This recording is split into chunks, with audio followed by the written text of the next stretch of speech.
الله وبركاته. إن الحمد لله نحمده ونستعينه ونستغفره ونعوذ بالله من شرور أنفسنا ومن سيئات أعمالنا من يهده الله فلا مضل له ومن يضلل فلا هادي له وأشهد أن لا إله إلا الله وحده لا شريك له وأشهد أن محمدا عبده ورسوله لا نبي ولا رسول بعده. اللهم صل وسلم وبارك على نبينا وحبيبنا محمد وعلى آله وصحبه أجمعين. أما بعد. Ikhwatal iman rahimani wa rahimakumullah. Alhamdulillah kita dipermudah oleh Allah hadir di Masjid Al-Furqan Manuan Tohirin Surabaya. Semoga hadirnya kita ke tempat ini menggugurkan dosa-dosa kita dan menambah pahala kita semua. Ikhwatal iman rahimani wa rahimakumullah. Hari-hari ini dunia sedang galau. Dunia diliputi ketakutan, kegelisahan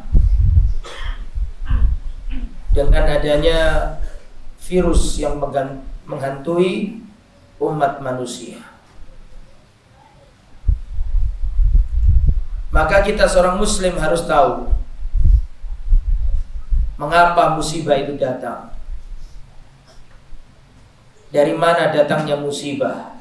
Kita harus tahu supaya kita bisa mengobati. Allah Subhanahu wa taala berbicara di dalam Al-Qur'an sebab datangnya musibah. Dalam surat Asy-Syura ayat 30.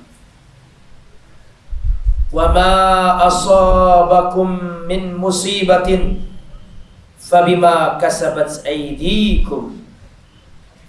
Dan apa saja yang menimpa kalian berupa musibah, fabima kasabat aydikum, maka itu terjadi karena ulah tangan-tangan kalian.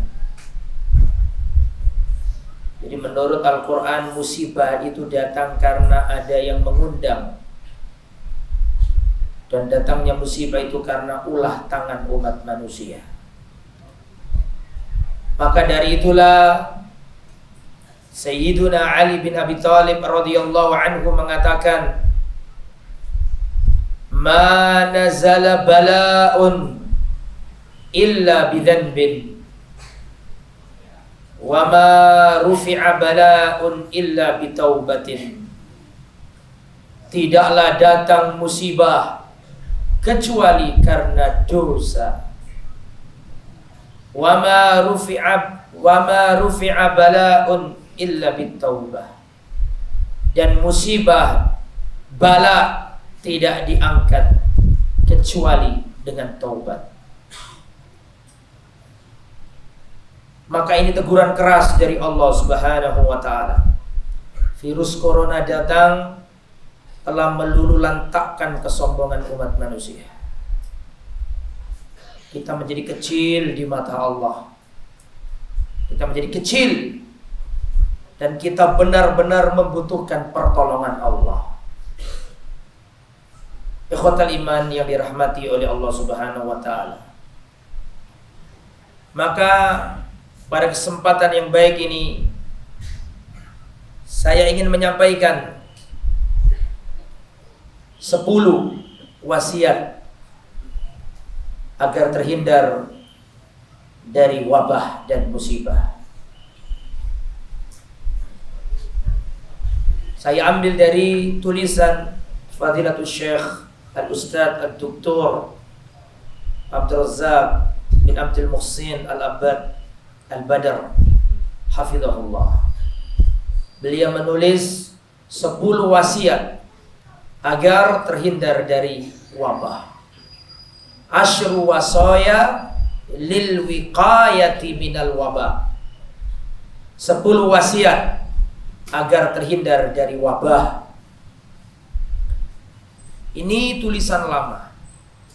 Bukan karena adanya corona, virus corona. Tulisan lama tetapi sangat cocok, sangat penting, sangat perlu untuk kita praktekkan saat-saat ini. 10 wasiat agar terhindar dari wabah. Apa saja? Kurang lebih 1 jam akan saya sampaikan ini. Wasiat yang pertama, membaca doa sebelum turunnya bala. Membaca doa sebelum datangnya bala, wabah. Doa itu bagaimana? Di antara doa itu adalah doa yang diajarkan Rasulullah Shallallahu Alaihi Wasallam untuk kita baca ketika pagi hari dan ketika petang hari. Doa itu berbunyi, kita semuanya sudah hafal. Bismillahilladzi la yadurru ma'asmihi syai'un fil ardi wala fis samai wa huwas sami'ul alim. Kata Rasulullah, barang siapa membaca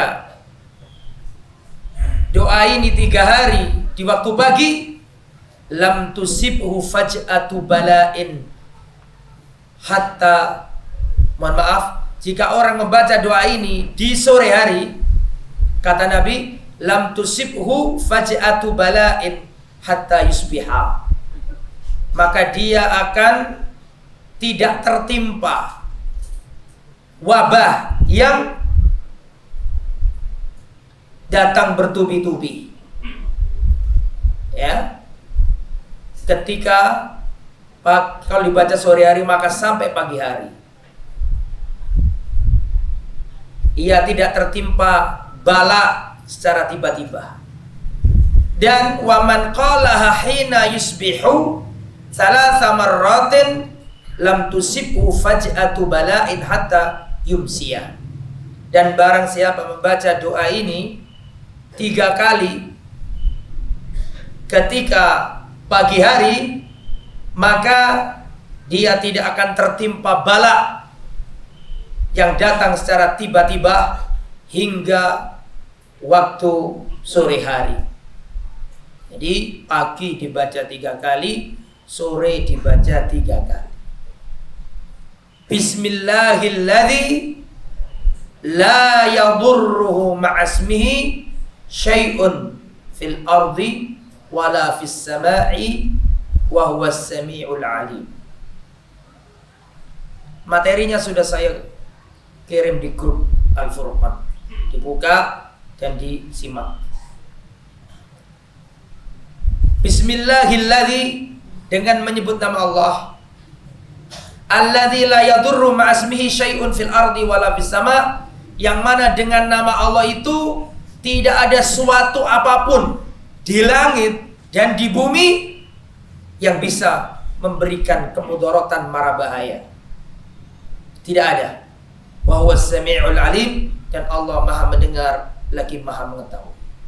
Ini harus sampean baca pagi hari, sore hari.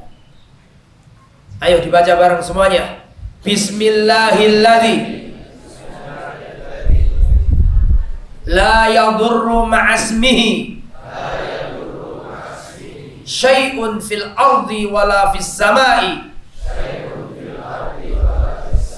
wa huwas sami'ul alim. Semuanya bareng. Bismillahilladzi la yadurru ma'asmihi syai'un fil ardi wala fis sama'i wa huwas sami'ul alim. Harus dibaca dengan menyebut nama Allah yang dengan namanya segala sesuatu yang ada di langit dan di bumi tidak bisa mendatangkan mara bahaya, dan Allah Maha mendengar lagi Maha mengetahui. Harus kita baca itu, kita amalkan, karena tujuan panjenengan ngaji rawuh Itu untuk paham. Tolong agak merapat, masih ada saudara kita yang nggak dapat tempat di luar masjid, jadi agak maju supaya yang datang berikutnya dapat tempat. Baik. Ini adalah wasiat yang pertama. Jadi panjenengan kalau pagi hari, sore hari jangan lupa doa. Ya. Bismillahilladzi la yadurru ma'asmihi syai'un fil ardi wala fis samai wa huwas samiul alim. Barang siapa membaca doa ini di kala pagi 3 hari, dia tidak akan tertimpa bala sampai sore hari. Dan barang siapa membaca doa ini 3 kali ketika sore, dia tidak akan tertimpa bala sampai pagi hari. Nah, ini monggo dihafalkan. Kalau nggak hafal, ya dibaca. Tapi usahakan hafal. Bismillahilladzi la yadurru ma'asmihi syai'un fil ardi wala fis samai wa huwas samiul alim. Ini wasiat yang pertama. Wasiat yang kedua, memperbanyak doa yang dipanjatkan Nabi Yunus ketika berada di perut ikan paus. Bunyinya la ilaha illa anta subhanaka inni kuntu minadh dhalimin. Ayo semuanya. La ilaha illa anta subhanaka inni kuntu minadh dhalimin. Sekali lagi semuanya. La ilaha illa anta subhanaka inni kuntu minadh dhalimin. Bagaimana khasiat doa ini? Ada dalam doa ini, ada dalam Al-Quran. Ketika Allah menceritakan kisahnya Nabi Yunus dimakan ikan paus. Surat Al-Anbiya ayat 87 sampai ayat 88. Ketika Nabi Yunus berada di perut ikan paus, fanada fi dzulumat. Nabi Yunus berdoa di dalam dzulumat. Dzulumat itu kalau antum belajar bahasa Arab, ini bentuk jamak, yang artinya kegelapan yang luar biasa.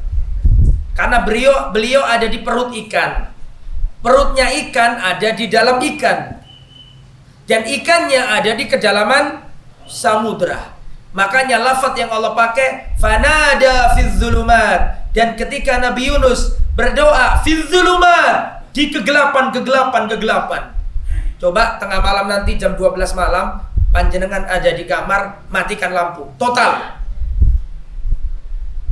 gak kelihatan apa-apa. Nabi Yunus di perut ikan paus, gak kelihatan apa-apa, gelap gulita. Di saat itulah Nabi Yunus berdoa dengan doa ini, la ilaha illa anta, ya Allah tiada yang berhak disembah kecuali Engkau, subhanaka, maha suci Engkau ya Allah, inni kuntu minadh dhalimin, sesungguhnya aku berbuat zalim, sesungguhnya aku termasuk orang-orang yang berbuat zalim. Ketika Nabi Yunus sudah berdoa dengan doa ini, apa kata Allah? Fastajabna lahu, kami kabulkan permohonannya Yunus, wa najainahu minal gham, dan kami selamatkan dia dari kesedihan dan malapetaka itu. Wa kadzalika nunjil mu'minin, demikianlah kami selamatkan orang-orang yang beriman. So, perhatikan. Wasiat yang nomor 2 ini intinya 3 hal. Karena dari doanya Nabi Yunus tadi itu bisa dikeluarkan 3 poin. Kalau kena musibah, tadi kan secara lafaz kita disuruh berdoa dengan doanya Nabi Yunus. Coba diulangi. La ilaha illa anta subhanaka inni kuntu minadh dhalimin. Lah, dari doa ini dikeluarkan 3 sikap penting. Sikap pertama diambil dari potongan doa la ilaha illa anta. Tiada yang berhak disembah kecuali Engkau ya Allah. Maksudnya apa? Berarti kalau musibah datang, kamu harus yakin bahwa gak ada yang bisa nolong kamu kecuali Allah Subhanahu wa ta'ala. Itu maksudnya. Maka jangan pakai jimat, jangan pakai yang aneh-aneh. Kalau sudah turun musibah, amalkan langkah yang pertama, la ilaha illa anta, tiada yang berhak disembah kecuali Allah. Maka wajib kau tanamkan dalam dadamu, gak ada yang bisa mengangkat musibah ini kecuali Allah. Jelas? Yang kedua, subhanaka, maha suci Allah. Engkau harus yakin bahwa Allah itu maha suci. Datangnya musibah virus corona ini bukan karena Allah mendolimi kita, la, karena Allah maha suci. Subhanaka, maha suci Engkau ya Allah. Artinya musibah yang datang ini bukan karena Allah dolim, la, tidak. Allah maha suci. Harus kita yakini bahwa Allah tidak mendolimi hamba. Dan poin yang nomor 3, inni kuntu minadz dzalimin. Sesungguhnya aku ya Allah termasuk orang yang berbuat dolim. Artinya apa? Kalau turun musibah disuruh ngaku dosa. Kalau datang musibah, kamu harus tahu bahwa ini bermula dari dosa yang kau lakukan. Itu inti dari wasiat yang nomor berapa? 2. 3 poin. La ilaha illa anta. Kau harus bergantung kepada Allah. Yakin bahwa tidak ada yang bisa mengangkat musibah ini, virus ini, kecuali Allah saja. Subhanaka, kamu berarti disuruh untuk memperbanyak tasbih. Dan para ulama mengatakan tidak ada yang paling bermanfaat ketika datang musibah melebihi tasbih. Berarti kalau datang musibah harus apa tadi? Mentauhidkan Allah. Kedua, banyak-banyak apa? Bertasbih. Yang nomor 3, inni kuntu minadz dzalimin, berarti mengakui dosa dan memperbanyak Makanya kata Ali bin Abi Thalib tadi, ma nazala balaun illa bidzanbin wa ma rufi'a balaun illa bitaubatin. Tidaklah datang musibah kecuali karena dosa, dan tidaklah musibah diangkat kecuali dengan taubat. Harus banyak-banyak taubat. Itu poin yang nomor 2, wasiat yang nomor 2. Dan Rasulullah juga mengatakan da'watu Dhinnun idh da'a wa huwa fi batnil hut. Permohonan Nabi Yunus tatkala beliau ada di perut ikan. Beliau berdoa, la ilaha illa anta subhanaka inni kuntu minadz dzalimin. Kata Nabi, fa innahu lam yad'u biha rajulun muslimun fi syai'in qat illa istajaballahu lahu. Tidaklah seorang muslim berdoa dengan doa ini ketika datang sesuatu kecuali Allah pasti akan mengabulkan doanya. Makanya ini harus sampai baca, la ilaha illa anta subhanaka inni kuntu minadz dzalimin. Itu secara lisannya, tapi harus dibarengi dengan hati. Yaitu 3 hal tadi. Mentauhidkan Allah, mensucikan Allah, terus mengakui dosa. Wasiat yang nomor 3, memohon perlindungan kepada Allah dari datangnya bala yang berat.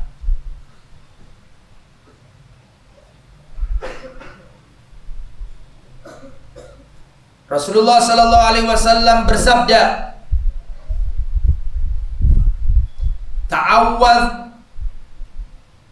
Rasulullah sallallahu alaihi wasallam bersabda, ta'awwadzu billahi min jahdil bala wa darakis syaqa wa su'il qada wa syamatatil a'da.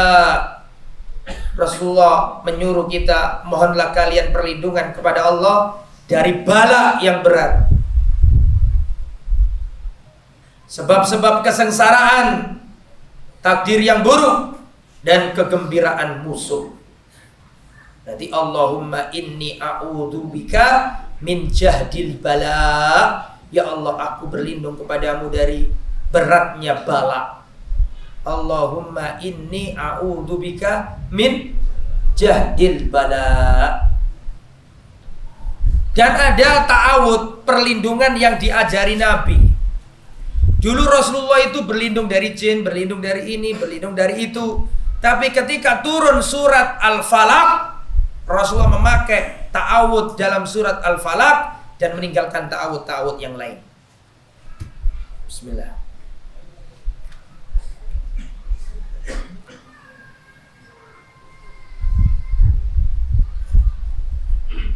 Karena ta'awud yang terdapat dalam surat Al-Falaq itu ta'awud sabu jagat.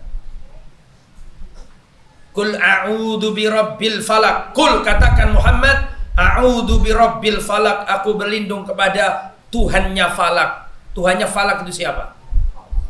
Allah. Aku berlindung kepada Tuhannya Falak. Dari apa? Min syarri ma khalaq, dari kejelekan apa yang Allah ciptakan. Dari kejelekan makhluknya Allah. Nah, makhluknya Allah itu siapa? Makhluk itu siapa? Makhluk itu selain Allah, nama dan sifatnya. Paham?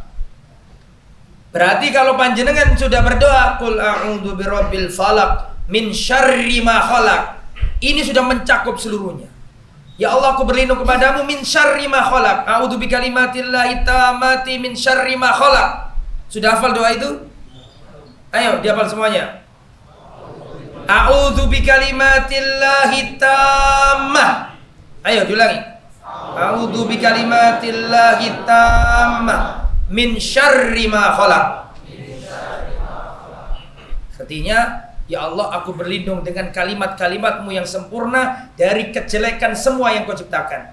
Dari kejelekan yang diciptakan Allah. Yang diciptakan Allah itu apa? Semuanya. Semua makhluk diciptakan Allah. Dan makhluk itu adalah selain Allah. Berarti kalau panjenengan sudah berdoa dengan doa ini, berarti panjenengan sudah berlindung kepada Allah dari seluruh kejelekan. Begal, maling, kalajengking, ular, tikus, genderuwo, virus corona, virus flu burung. Makanya Nabi nggak pernah meninggalkan berlindung kepada Allah dari kejelekan makhluk dengan kul a'udzu birabbil falaq, dan gandengannya 3 surat, 3 kul yang terakhir itu. Kul huwallahu ahad, kul a'udzu birabbil falaq, dan kul a'udzu birabbin nas. Itu kalau jenengan sudah berlindung kepada Allah dengan ini, min syarri ma khalaq, itu semua sudah masuk itu. Semua sudah masuk. Ya. Makanya Rasulullah ngajari kita, beliau itu kalau setelah sholat subuh, di antara zikir yang diucapkan Nabi adalah membaca kul huwallah 3 kali, kul a'udzu birabbil falaq 3 kali, dan kul a'udzu birabbin nas 3 kali. Jadi gini, Rasulullah berdoa kul a'udzu birabbil bukan berdoa, berzikir. Kul huwallah 3 kali, kul a'udzu birabbil falaq 3 kali, kul a'udzu birabbin nas 3 kali. Itu kalau setelah subuh. Setelah zuhur dibaca sekali. Betul? Setelah asar dibaca 1 kali. Lah ketika petang dibaca 3 kali. Setelah maghrib dibaca berapa kali? 3 kali. Setelah isya dibaca sekali. Dan menjelang tidur, Rasulullah tangan kanan dikumpulkan dengan tangan kiri begini, terus ditiup, terus dibacakan kul huwallah 3 kali. Ya, kul huwallah, kul falaq, dan kul a'udzu birabbin nas. Setelah itu diusapkan ke seluruh tubuhnya Nabi. Rasulullah melakukannya berapa kali? 3 kali. Harus berlindung. Itu yang nomor berapa itu? Nomor 3. Sekarang yang nomor 4. Membaca doa keluar rumah. Ini doa harus sampean hafal. Rasulullah bersabda, "Idza dakhala ar-rajulu min baitihi." Jika seorang laki-laki keluar dari rumahnya, terus dia membaca doa, "Bismillahi tawakkaltu 'ala Allah, la haula wala quwata illa billah." Dengan menyebut nama Allah, aku bertawakal, bersandar, bergantung hanya kepada Allah. Tiada daya dan upaya kecuali hanya milik Allah. Barang siapa keluar rumah membaca doa ini, maka dikatakan kepada orang yang berdoa, perhatikan, akan dikatakan kepadanya, hudita, kamu dapat petunjuk. Sehingga nanti kalau jalan gak gampang kesasar. Ya, pengen keluar tol Waru, gak keluar tol Sidoarjo. Kadang-kadang kebelanjur, ya kan? Makanya ketika keluar rumah baca doa ini. Bismillahirrahmanirrahim, 'alallah, la haula wala quwata billah. Barang siapa keluar rumah baca doa ini, yang pertama dikatakan kepada orang yang berdoa, hudita, kamu diberi petunjuk. Kalau jalan gak gampang kesasar. Yang kedua dikatakan kepadanya, wakufita, kamu dicukupi. Kalau jalan gak gampang kehabisan bekal, dicukupi oleh Allah. Kemudian yang ketiga, wawukita, dan kamu dijaga, dilindungi. Gak gampang kecopet, gak gampang kena gendam, tidak gampang kena hipnotis, tidak gampang kena virus. Watanahalahu syaitan, dan syaitan akan menyingkir darinya. Jadi orang yang melakukan ini diberi 3 hal. Ya, la ilaha illa anta, bismillahi tawakkaltu 'ala Allah, la haula wala quwata illa billah. Dikatakan kepadanya, kamu diberi petunjuk, kamu dicukupi, kamu dilindungi, dijaga, dan setan menyingkir dari dirimu. 4. Harus baca doa tadi itu.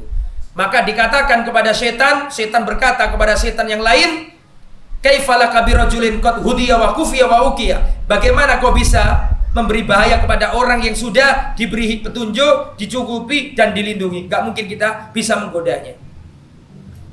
Makanya keluar rumah panjenengan harus baca doa ini. Hadis riwayat Imam Abu Dawud. Sudah hafal semuanya? Dibaca semuanya.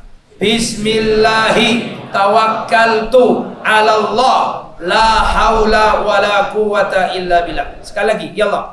Bismillahi tawakkaltu 'ala Allah, la haula wala quwata. Kan gak sulit nggih? Mboten sulit nggih? Nah, ini diamalkan, Pak. Keluar rumah langsung baca doa itu. Ketika keluar rumah, Bismillahi tawakkaltu 'ala Allah, la haula wala quwata illa billah. Diberi petunjuk, dicukupi, dan dijaga, dilindungi. Dan setan akan menyingkir darinya. Wasiat yang kelima,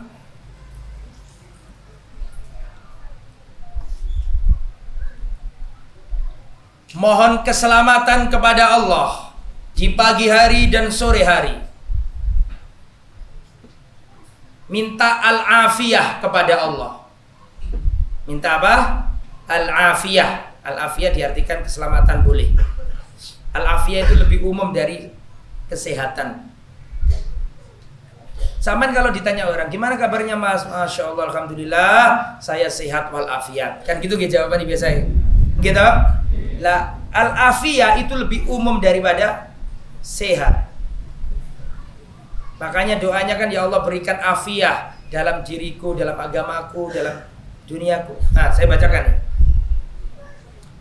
An Abdullah bin Umar radhiyallahu anhuma qala, dari Abdullah bin Umar radhiyallahu anhuma, beliau berkata, lam yakun Rasulullah sallallahu alaihi wasallam yada'u haula'id da'awat hina yusbihu wa hina yumsi.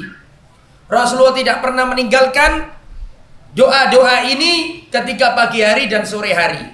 Yaitu doa yang berbunyi, perhatikan, dengarkan. Allahumma inni as'alukal afiyah fid dunya wal akhirah. Ya Allah, aku memohon kepadamu al-afiyah di dunia dan di akhirat. Allahumma inni as'alukal afwa wal afiyah. Ya Allah, aku memohon kepadamu al-afwa, pengampunan, wal afiyah, keafiatan. Diartikan keselamatan boleh. Wa as'alukal afiyah. Aku memohon kepadamu ya Allah al-afiyah fi dini, dalam agamaku. Tidak kena aliran sesat, tidak kecemplung ke bid'ah, tidak kecemplung ke syirikan. Makanya doanya Allahumma inni as'aluka al-afiyah fi dini, dalam agamaku. Terus wa dunyaya, dan aku meminta al-afiyah dalam duniaku ya Allah. Wa ahli al-afiyah dalam keluargaku. Wa mali al-afiyah dalam hartaku. Allahumma astur aurati, ya Allah tutuplah aurat aib-aibku. Wa amin rawati, dan amankan ketakutan-ketakutanku. Allahumma fatni min baini yadai, ya Allah jagalah aku di arah depanku. Wa min khalfi, jagalah aku dari arah belakangku. Wa an yamini, jagalah aku dari sebelah kananku. Wa an shimali, jagalah aku dari sebelah kiriku. Wa min fauqi, dan jagalah aku dari arah atasku. Wa a'udzubika bi'adzamika an ughtala min tahti, dan aku berlindung dengan keagunganmu ya Allah untuk terhindar dari bahaya secara tiba-tiba dari arah bawahku. Hadis riwayat Imam Ahmad. Diminta keafiatan, ya Allah berikan aku afiat dalam agamaku, dalam duniaku, dalam hartaku, dalam jasadku, dalam hartaku, dan seterusnya. Itu mengamalkan doa ini. Kalau sampai merasa kepanjangan, ya yang mudah saja. Begini, Allahumma inni as'aluka al-afiyah fid dunya wal akhirah. Iku ae. Nek sampean kedawan, tapi sampean baca enggak apa-apa. Kalau bisa dihafal, enggak bisa dibaca enggak apa-apa. Tapi kalau pingin yang pendek tapi sudah mencakup, ya ini, tirukan ini ya. Semuanya perhatikan, saya baca dulu terus tirukan. Allahumma inni as'alukal afiyah. Allahumma inni as'alukal afiyah fid dunya wal akhirah. Fid dunya wal akhirah. Ya Allah, aku minta afiat di dunia dan di akhirat. Itu sudah sapu jagat. Afiat itu selamat jasadnya, selamat badannya, selamat rumah tangganya, selamat harta bendanya, selamat anak keturunannya. Umum. Makanya dikatakan dalam hadis, perhatikan, dikatakan dalam hadis bahwa di antara doa yang paling diseringi Allah itu minta afiah. Minta apa? Afiah. Saya ulangi ya. Ini yang nomor berapa ini? Nomor 5. Mohon keselamatan kepada Allah di pagi hari dan sore hari. Allahumma inni as'alukal afiyah fid dunya wal akhirah. Ini terus dihafalkan ketika pagi dan petang itu. Nomor berapa ini sekarang? 6. Memperbanyak doa umum, secara umum, gak hanya pagi dan petang. Ketika sujud, ketika siang, ketika malam, memperbanyak doa. La yaruddul qadha illa doa. Tidak ada yang bisa menolak takdir kecuali doa. Gak ada yang bisa menolak ketentuan Allah kecuali doa. Makanya kita disuruh memperbanyak doa. Perhatikan, saya bacakan hadisnya. Inna doa yanfa'u mimma nazal wa mimma lam yanzil. Fa'alaikum ibadallah bid-doa. Sesungguhnya doa bisa memberi manfaat dari sesuatu yang telah terjadi dan dari sesuatu yang belum terjadi. Maka dari itu, wahai hamba-hamba Allah, hendaklah kalian memperbanyak doa. Dan doa yang paling seorang hamba itu dekat kepada Allah adalah ketika sujud. Aqrabu ma yakunul abdu min rabbih fahuwa sajidun. Ya, posisi seorang hamba itu paling dekat kepada Allah tatkala dirinya sujud. Fa'akthiru fihi doa, maka perbanyaklah doa ketika sujud. Allahumma inni as'alukal afwa wal afiyah. Allahumma inni as'alukal afiyah fid dunya wal akhirah. Disuruh memperbanyak doa. Dan saya bacakan penting ini. Dalam riwayat Imam Tirmidzi, perhatikan. Man futihalahu minkum babud doa, futihat lahu abwabur rahmah. Barang siapa dibukakan untuknya satu pintu doa, digerakkan hatinya oleh Allah, mau berdoa satu pintu saja, itu berarti Allah membukakan untuknya pintu-pintu rahmat. Masalahnya gak kabeh wong itu gelem donga, Pak. Kadang-kadang ngenteni dapat musibah baru donga, menungso iku. Makanya dalam hadis dikatakan, barang siapa yang ingin dikabulkan doanya ketika dia susah, hendaklah dia memperbanyak doa kepada Allah ketika dirinya bahagia. Karena kalau orang sudah terbiasa doa ketika bahagia, terus ketika kena musibah, dia berdoa, malaikat mengatakan, wallah, ini suara yang tidak asing lagi, suara yang sudah sering kita dengar. Tapi kalau ada orang ketika bahagia tidak pernah doa, tidak pernah zikir, tidak pernah minta sama Allah, merasa cukup, merasa uangnya banyak, tidak butuh Allah, tidak pernah ke masjid, tidak pernah berdoa, ketika bisnisnya bangkrut, ketika kena sakit parah, dia baru berdoa. Malaikat mengatakan, sautun gharib, suara yang aneh, suara yang asing, kita tidak pernah mendengar sebelumnya.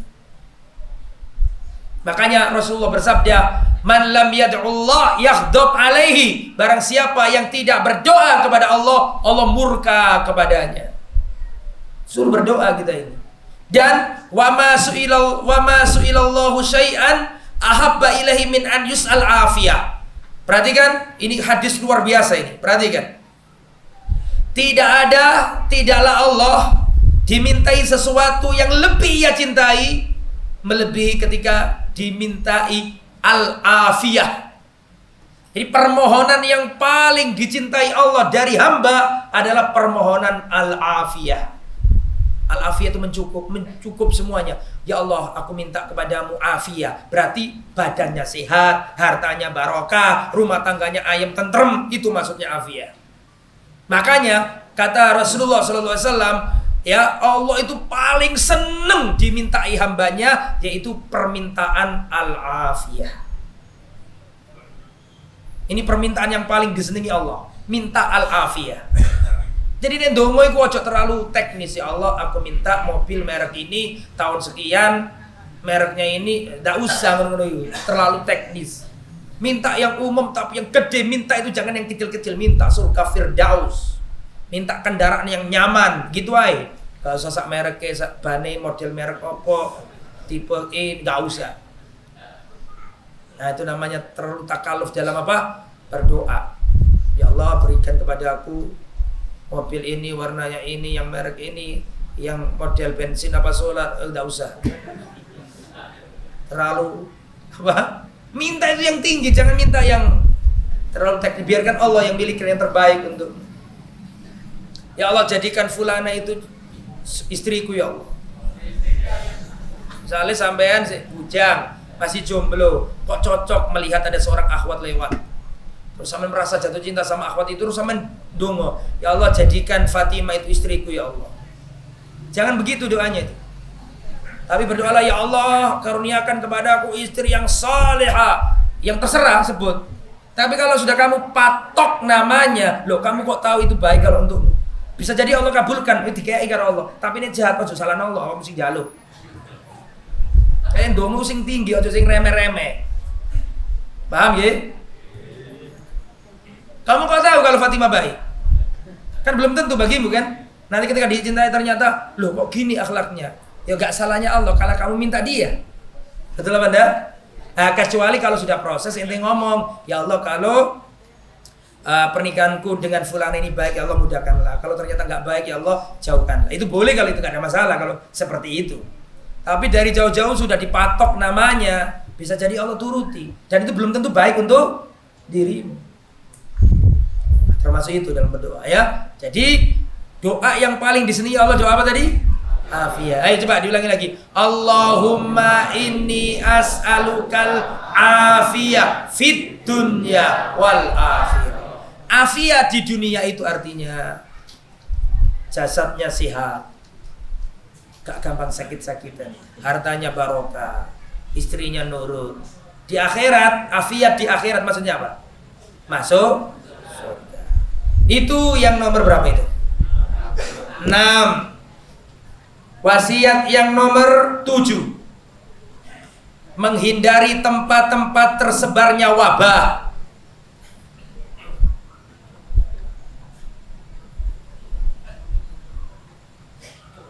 Rasulullah Shallallahu Alaihi Wasallam pernah bersabda bahwa jika kalian mendengar suatu wabah menimpa suatu negeri, maka orang yang di dalamnya jangan keluar dan orang yang di luar jangan masuk ke dalam. Fima makna.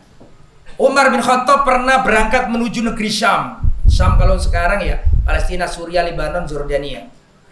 Umar bin Khattab pernah berangkat ke Syam. Di tengah perjalanan dengar kabar bahwa ada wabah menimpa negeri Syam. Maka ketika terdengar kabar bahwa di negeri Syam tertimpa musibah, tertimpa wabah penyakit menular, maka Abdurrahman bin Auf berkata, ngasih informasi kepada Sayyiduna Umar bin Khattab. Dan Sayyiduna Abdurrahman bin Auf berkata, anna Rasulullah sallallahu alaihi wasallam qala, idza sami'tum bi ardin fala taqdamu alaihi. Jika kamu mendengar wabah itu ada di suatu negeri, kamu jangan berangkat menuju negeri itu. Wa idza waqa'a bi ardin, jika terdapat wabah itu di suatu negeri, wa antum biha, sedangkan kamu ada di dalamnya, fala tahruju, maka kamu jangan keluar. Jadi kalau kamu di luar, jangan masuk. Tapi kalau kamu apa? Di dalam, kamu jangan keluar. Jadi isolir dalam masalah ini itu syar'i dari Rasulullah.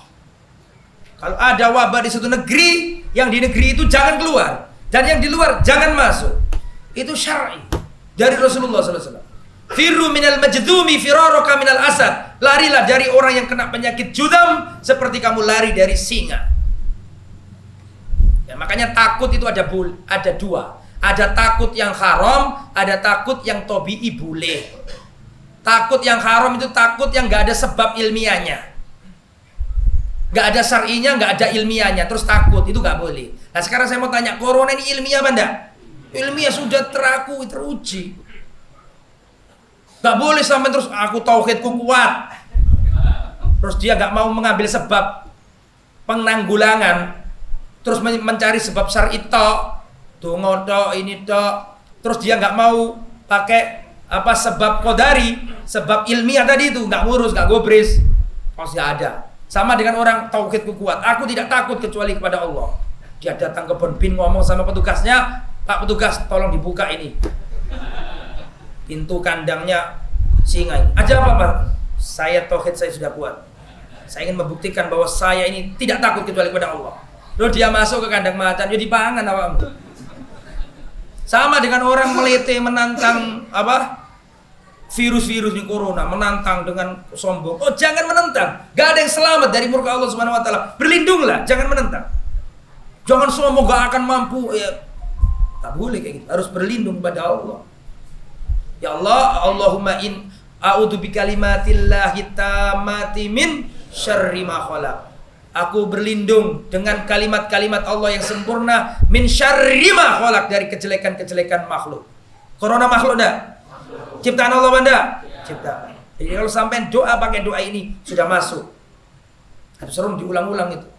Sebelum keluar pagi hari, bismillahilladzi la yadurru ma'asmihi syai'un fil ardi wala fis. Jadi begini ya. Sebelum saya lanjut, sebab itu ada dua. Sebab syar'i dan sebab qadari. Sebab syar'i itu yang ada dalilnya dituntunkan Nabi. Seperti kamu keluar rumah baca ini.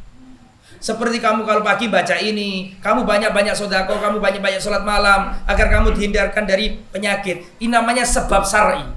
Tapi ingat ada sebab yang nomor dua. Sebab apa?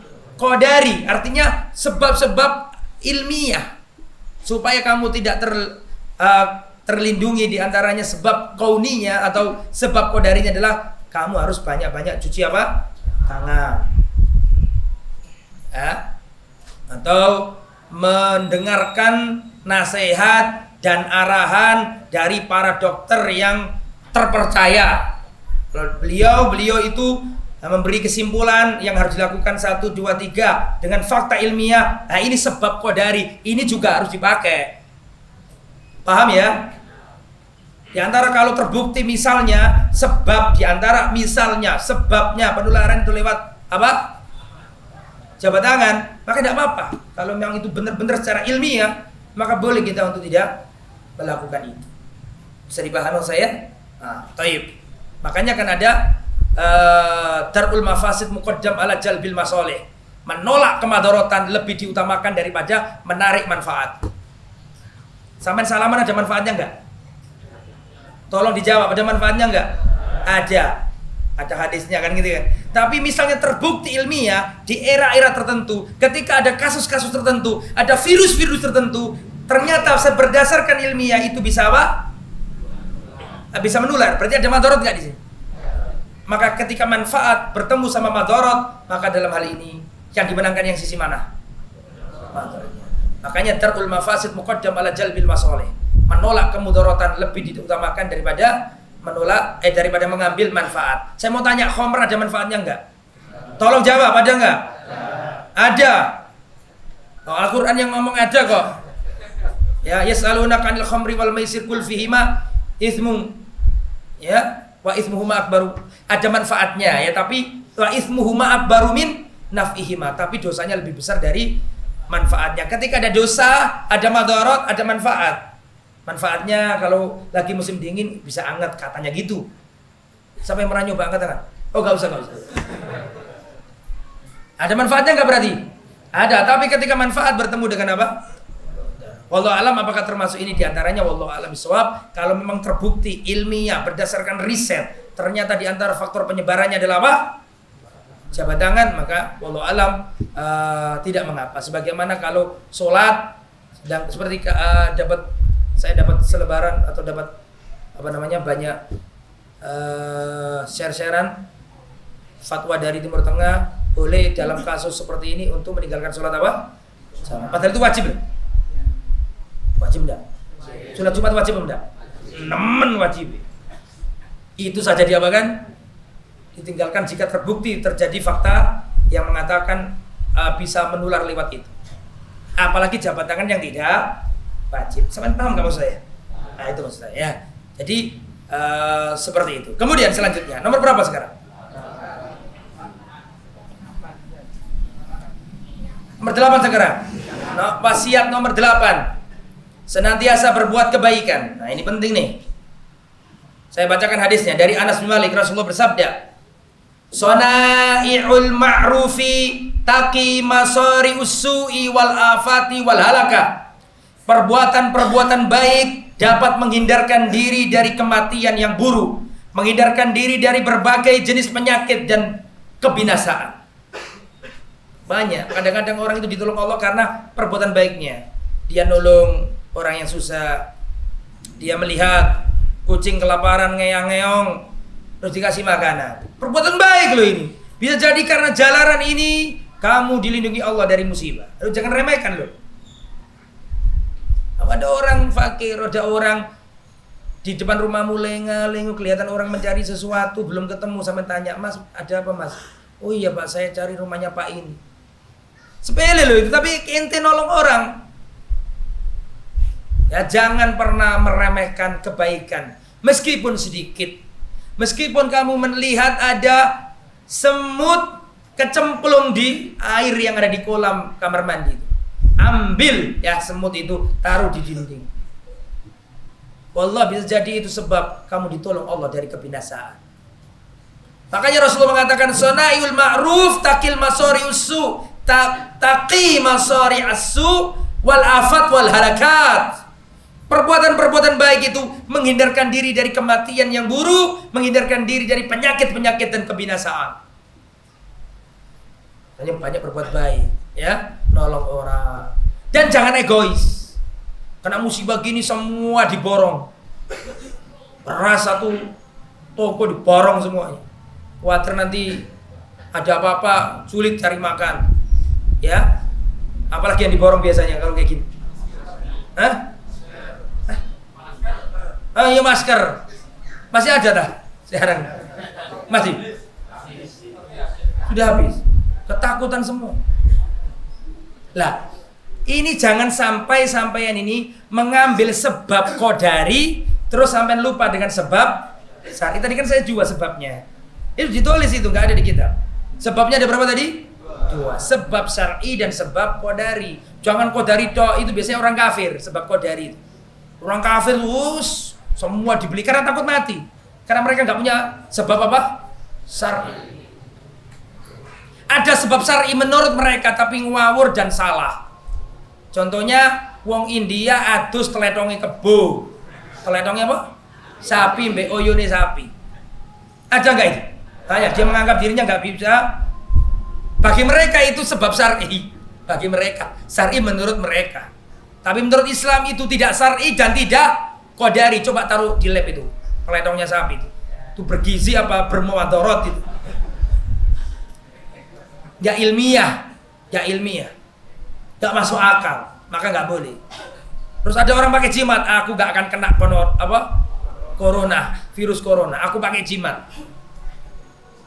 Nah, ini melanggar. Selama sebab itu tidak syar'i dan tidak pula qadari, ini sebab yang haram. Sebab itu ada 2, sebab syar'i dan sebab ilmiah. Selain itu jangan macam-macam. Ya.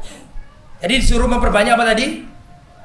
Banyak-banyak berbuat kebaikan. Ya, teman lakukan itu. Sedekah dibanyai. Saya besok Pak, mumpung ini saya sampaikan ini, wallah ini bukan untuk saya. Makanya saya nggak malu untuk menyampaikan ini. Saya punya lahan dakwah, punya binaan dakwah di Lamongan Selatan, di daerah Belulu. Di sana banyak gereja besar-besar, gede-gede. Masjidnya kecil-kecil dan kadang-kadang sholat Jumat itu nggak ada sholat Jumat. Itu butuh sentuhan. Saya itu pertama kali nggak percaya kalau di Lamongan ada kayak gitu. Ternyata ada. Karena Lamongan kalau utara kan santri semua, sisir itu santri. Tapi ternyata kalau Lamongan Selatan saya kaget karena banyak tempat-tempat ibadah, kau gede padahal di desa-desa. Saya datang ke kuburannya banyak salib-salibnya semuanya. Padahal wongnya yang desa-desa gak pantas Kristen. Nah, itu jaraknya antara Kristen dengan sangat sedikit sekali, Pak. Mereka pekerjaan gak ada, semua lahan dikuasai mereka. Kalau Idul Fitri, kalau waktunya Natal diajak ke gereja semuanya dikasih hadiah. Apa gak tinggal selangkah lagi mereka kafir? Gak sampai nebus sana dakwah. Gak sampai gak nembus sana. Ada satu ustaz dari Madura, tinggal di sana, mengajari anak-anak kecil itu. Dia mengatakan, Ustaz, saya di sini tuh gak tahu, gak ada untung duniawi, gak ada untung yang macam-macam. Kalau bukan karena Allah, gak mungkin dia di situ. Dunianya juga gak dapat, jauh dari orang tua. Orang tua sudah tua di Madura. Ini perlu di backup. Kalau gak kita siapa lagi? Ya maksudnya saya mengajak panjenengan kalau mau siap, nanti bisa menghubungi Pak Mul. Ya, saya juga akan ngejak Pak Mul, insya Allah hari Selasa besok sore ke tempat itu. Kalau sudah waktunya musim kemarau, itu nggak ada air. Kita buat kajian di sana sambil sebarkan jilbab, sebarkan sembako. Itu untuk kajian itu ngansu dulu Pak, air itu. Karena semua tanah yang bisa nyumber air dikuasai mereka. Kita nggak dapat sumber air itu. Itu jarak antara Islam dengan kafir tinggal apa? Tipis sekali. Apalagi nggak ada duat, nggak ada dai yang ngajari. Organisasi-organisasi besar dua itu nggak sampai nembus sana. Ada satu yang nembus, tambah jamaahnya diajak nang gereja. Tahu maksudku kan, nggak usah sebut jenenge kan? Aduh, fatal ya. Jadi saya ngajak panjenengan monggo yang ikut berdonasi atau mungkin ikut ke sana silakan. Biar tahu langsung bahwa di sana itu adalah tugas kita semuanya. Mudah-mudahan ini menjadi jalan kebaikan. Jadi itu nomor berapa tuh? 9. Sekarang nomor 10 terakhir ya. Mengerjakan sholat malam. Nah ini penting nih. Dan nomor berapa ini? Belum terakhir. Adzan dulu kalau gitu. Tinggal 2 deh. 9 sama 10. Adzan dulu. Taib. Yang nomor 9. Melazimi sholat malam. An Bilal radhiyallahu anhu, dari Bilal semoga Allah meridhai beliau.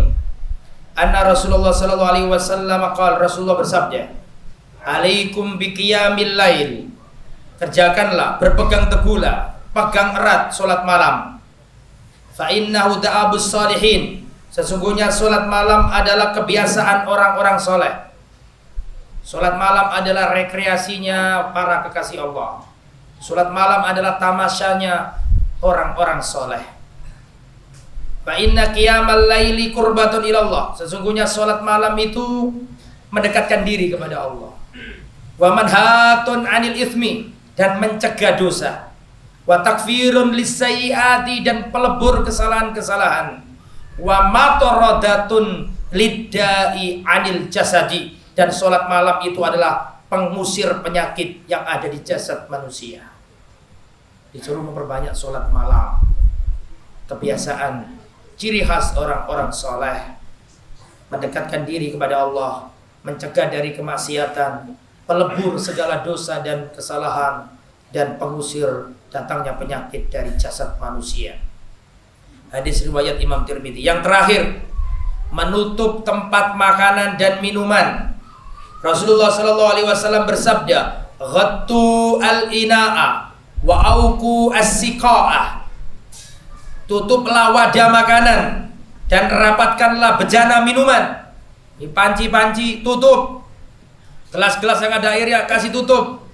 Jangan dibiarkan terbuka makanan di wadahnya. Tutup rapat-rapat, ikat kuat-kuat. Fa inna fis sanati lailatan yanzilu fiha waba. Sesungguhnya dalam 1 tahun itu ada 1 malam, turun di malam itu wabah. La yamurru bi ina'in laisa alaihi ta'un au siqa'in laisa alayhi wika'un illa nazala fihi min dzalikal waba. Tidaklah wabah itu melewati wadah makanan yang tidak ditutup. Tidaklah wabah itu melewati bejana minuman yang tidak dirapatkan, melainkan wabah itu masuk ke dalamnya. Makanya sebelum tidur itu suruh tutup itu. Ya, panci-panci yang ada makanannya, ada lauk, tutup rapat.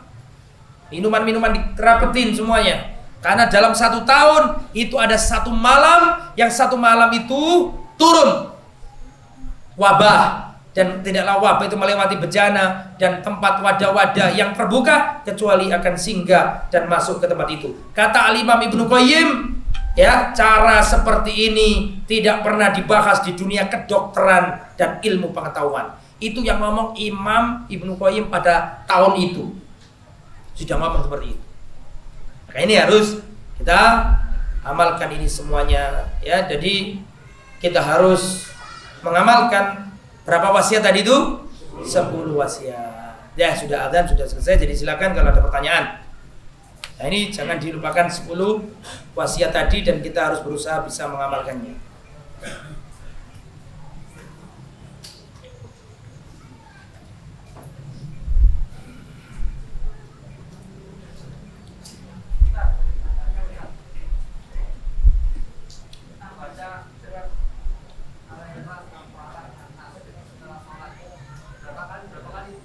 Kalau sholat subuh, setelah sholat subuh, Pak, di antara zikirnya, di antara berarti tidak hanya itu saja, Pak. Ada subhanallah 3 kali, alhamdulillah 3 kali, Allahu akbar 3 kali. Dan di antara zikirnya adalah ayat kursi, dan di antaranya juga adalah setelah subuh, Pak, ya. Dan semua sholat. Setelah sholat baca qul huwallahu 3 kali, qul a'udzu birabbil 3 kali, qul a'udzu binnas 3 kali kalau setelah subuh. Kalau setelah zuhur sekali. Setelah asar sekali. Setelah maghrib 3 kali. Setelah isya berapa? Sekali.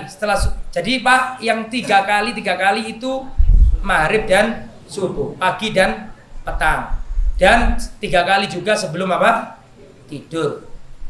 Gitu nggih, Pak? Saged dimangertosi? Saged.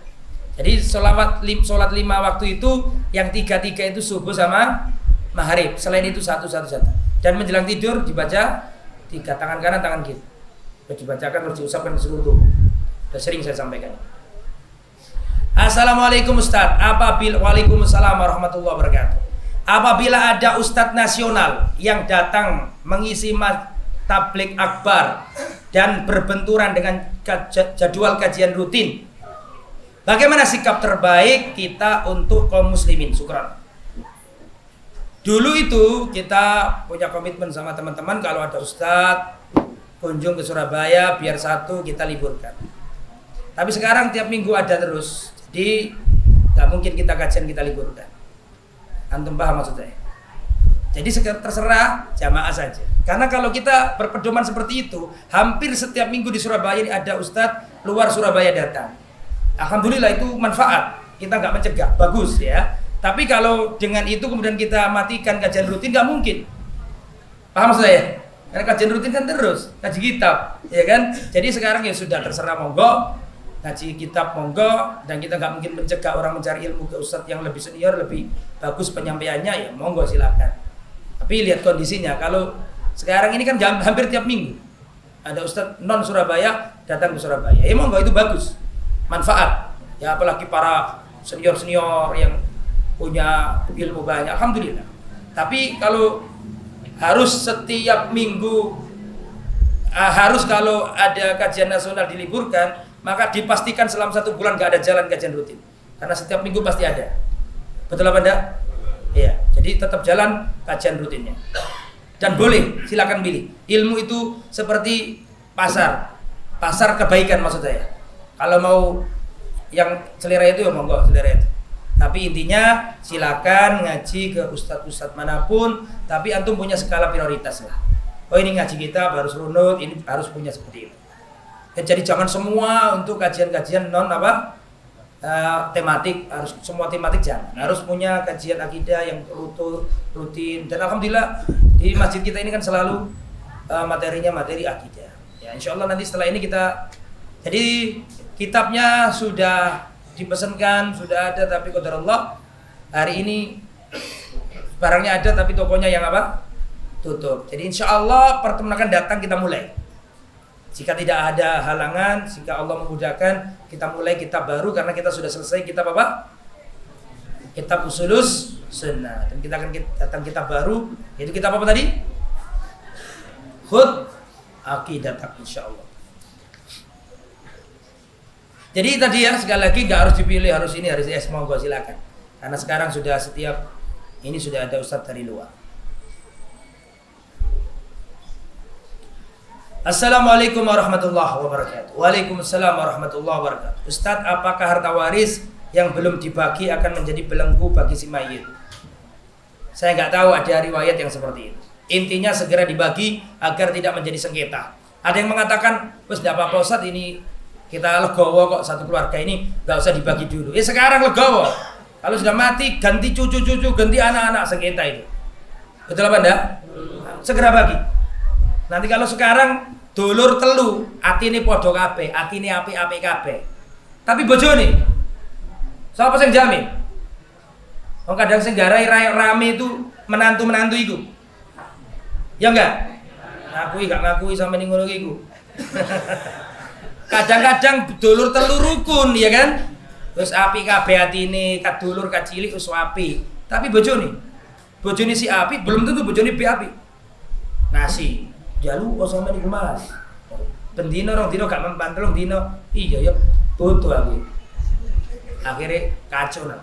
Mumpung dorong terjadi segera dibagi ya. Wallahu a'lam. Tapi apakah menjadi belenggu wallahu a'lam, saya nggak tahu ada hadis seperti ini. Jadi saya nggak berani jawab. Monggo silakan kalau pertanyaan. Tafadhol. Silakan. Ya, tidak ada. Semoga bermanfaat. Kalau nggak ada ya kita cukupkan sampai di sini. Semoga panjenengan istiqomah dan jangan lupa ya, saya ingatkan lagi, ada berapa sebab tadi? Loh, kalau pertanyaannya ada berapa wasiat? 10. Kalau ada berapa sebab, ada berapa? Sebab syar'i dan sebab qadari. Sebab syar'i ya yang seperti saya ceritakan tadi. Yang saya sampaikan tadi sebab apa sih? Sebab syar'i tadi itu 1 sampai terakhir sebab syar'i. Tapi jangan lupa di sana ada sebab qadari, cuci tangan. Ya, kemudian apa? Kalau bisa pakai masker misalnya. Nah, itu perhatikan kan sekarang saya tadi baca itu banyak yang di-share di grup-grup nasihat-nasihat dari tim kesehatan gitu. Itu dibaca itu biar sama tahu. Ya, dibaca itu juga penting. Itu namanya sebab apa tadi? Qadari. Ya. Wallahu a'lam bishawab. Semoga kita diselamatkan oleh Allah Subhanahu wa taala. Allahumma inna nas'aluka al-afiyah fid dunya wal akhirah. Semoga bermanfaat. Subhanakallahumma bihamdika asyhadu an la ilaha illa anta astaghfiruka wa atubu ilaik. Wa sallallahu ala nabiyyina Muhammad wa ala alihi wa sahbihi ajma'in. Walhamdulillahi rabbil alamin. Wassalamualaikum warahmatullahi wabarakatuh.